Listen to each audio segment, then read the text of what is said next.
राधे राधे दोस्तों। हम लोग डॉक्टर नगेंद्र की बुक से वाचन कर रहे हैं और हमारा आदिकाल चल रहा है। इसमें नामकरण की समस्या चल रहा है। तो आगे हम स्टार्ट करते हैं। निस्संदेह शुक्ल जी ने जनता की चित्रवृत्तियों के साथ कवि की मनोवृत्तियों के परिवर्तन को आधार बनाकर वीर गाथा का नाम दिया है, जिसको तर्कसंगत कहा जा सकता है, किंतु उसकी परिधि बहुत संकीर्ण हो जाती है। 8वीं शताब्दी ईस्वी से आरंभ होने वाला ये वह साहित्य उससे छूटा जाता है, जिसे भले ही शुक्ल जी ने सांप्रदायिक काव्य कहकर छोड़ दिया हो, किंतु जो हिंदी साहित्य का अनिवार्य अंग है। साथ ही खुसरो और विद्यापति तक की वीर गाथा की प्रवृत्ति का विस्तार नहीं हो पाता। एक दूसरी बात यह भी है कि जिन रासो काव्यों को वीर गाथा काव्य माना जाता है, उनका वर्तमान रूप तो अप्रामाणिक है ही। कुछ आलोचक उन्हें सर्वार्थ में भी परिवर्तन काल की रचनाएं सिद्ध करते हैं, अथा रचनाओं की संख्या गिनाकर वीर गाथा का नाम सिद्ध नहीं किया जा सकता। शुक्ल जी ने ये तथ्य स्वयं भी स्वीकार किया है।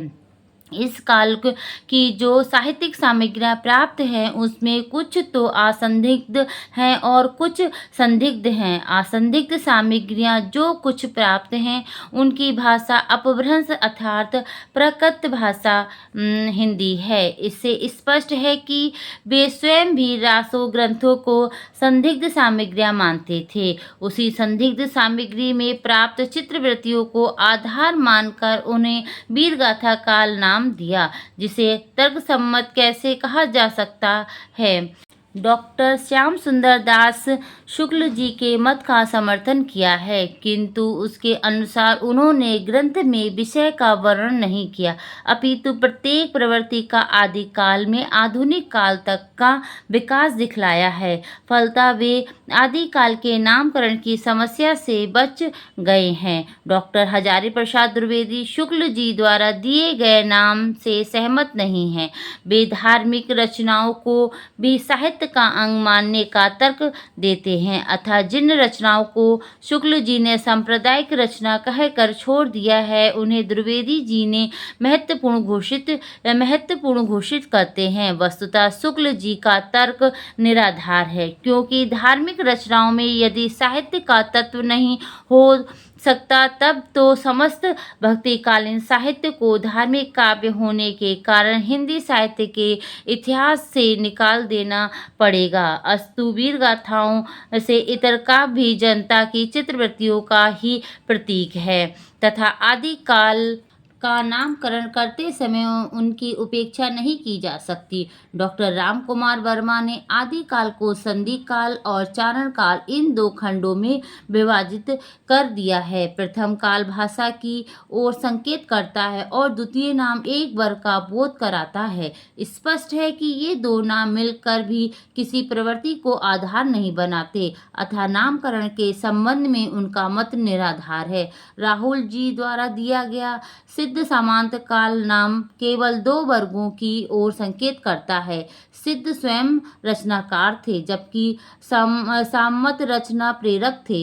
ये संयोग भी तर्कसम्मत तो है ही नहीं, साथ ही कई महत्वपूर्ण प्रवृत्तियों की रचनाओं की भी उपेक्षा करता है। नाथपंथी और हठ योगी कवियों तथा खुसरो आदि की काव्य प्रवृत्तियों का इस नाम में समावेश नहीं होता। विश्वनाथ प्रसाद मिश्र द्वारा दिया गया वीर काल नाम केवल शुक्ल जी के नाम का रूपांतर है, जो नवीनता से चौंकाता तो है, परंतु कोई तथ्य नहीं प्रस्तुत करता। वास्तव में आदिकाल ही ऐसा नाम है जिसे किसी न किसी रूप में सभी इतिहासकारों ने स्वीकार किया है, तथा जिसे हिंदी साहित्य के इतिहास की भाषा, भाव, विचारणा, शिल्प, वेद आदि से संबंध सभी गुत्थियां सुलझ जाती हैं। इस नाम से उस व्यापक पृष्ठभूमि का बोध होता है जिस पर आगे का साहित्य खड़ा है। भाषा की दृष्टि से हम इस काल के साहित्य में हिंदी के आदि रूप का बोध पा सकते हैं, तो भाव की दृष्टि से हमें भक्ति काल से आधुनिक काल तक की सभी प्रमुख प्रवृत्तियों के आदिम बीज खोज सकते हैं। जहाँ तक रचना शैली का प्रश्न है, उसके भी वे सभी रूप से जो परिवर्तित काव्य में प्रयुक्त हुए अपने आदि रूप में मिल जाते हैं। इस काल की आध्यात्मिक श्रृंगारिक तथा वीरता की प्रवृत्तियां ही विकसित रूप परिवर्तित साहित्य में मिलता है, अतः आदिकाल ही सबसे अधिक उपयुक्त एवं व्यापक नाम है। तो इस प्रकार हम लोगों ने नामकरण में देखा कि राहुल जी ने क्या नाम दिया, सिद्ध सीमांत काल दिया। और राम कुमार वर्मा ने क्या नाम दिया, उन्होंने दो नाम दिए, एक तो संधि काल और दूसरा चारण काल। और रामचंद्र शुक्ल ने नाम दिया इनका आदिकाल को वीरगाथा काल कहा। और विश्वनाथ प्रसाद ने भी आदिकाल को वीरकाल कहा। तो अंत में वीर आदिकाल ही नाम ही उचित समझा गया। तो हम लोग उन्हें आज नामकरण के बारे में पढ़ा कि आदिकाल ही सबसे अधिक उपयुक्त एवं व्यापक नाम है। तो आज हम लोग यहीं तक पढ़ेंगे। धन्यवाद।